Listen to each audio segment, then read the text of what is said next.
Number 36 इसको समझते हैं। A triangle having all side of different length is called, मतलब एक ट्रायंगल है जिसकी की सारी साइड्स क्या हैं, अलग अलग हैं, तीनों में कोई समवाय मतलब तीनों में कोई बराबर नहीं है, तो हमको बताना है उस ट्रायंगल को अपन क्या बोलेंगे। ठीक है, तो एक चीज बताओ कि समकोण का मतलब क्या होता है। समकोण का मतलब होता है 90 डिग्री।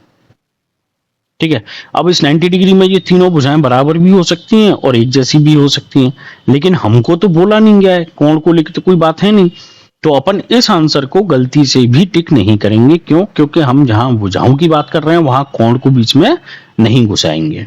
करेक्ट। फिर हमसे कह रहा है इक्विलेटरल ट्रायंगल, मतलब समबाहु त्रिभुज। समबाहु त्रिभुज का मतलब क्या होता है?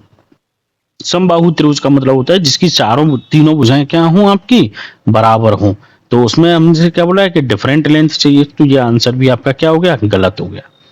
हमको ये समझना है कि आंसर गलत क्यों है और उसकी ज्योमेट्री में क्या डिफरेंस है, तब ना हम आगे कंसेप्ट को समझ के आंसर को सॉल्व कर पाएंगे। करेक्ट। फिर हमसे कह रहा है कि आपका ये क्या है, समद्विबाहु त्रिभुज है, चौथा वाला। ठीक है, तो समद्विबाहु में क्या होगा, दो भुजाएं आपकी बराबर हो जाएंगी। ठीक है ना, तो दो भुजाएं आपकी, ये और ये भुजा बराबर हो गई, तो ये दो भुजा बराबर होगी। लेकिन उसमें हमसे क्वेश्चन में क्या बोला हुआ है कि आपकी तीनों भुजाएं बराबर, तीनों में से कोई भी भुजा बराबर नहीं होनी चाहिए, तो यह आंसर भी आपका क्या होगा, गलत हो गया। तो फिर फाइनली बचा कौन सा, विषम बाहु त्रिभुज। विषम बाहु मतलब जो मैच नहीं कर रही हैं, सब कुछ क्या है, विषम है। तो आंसर कौन सा होगा आपका, 1 होगा। 36 का आंसर 1 सही है। आई होप समझ आया होगा, कोई डाउट हो तो पूछ लीजिएगा।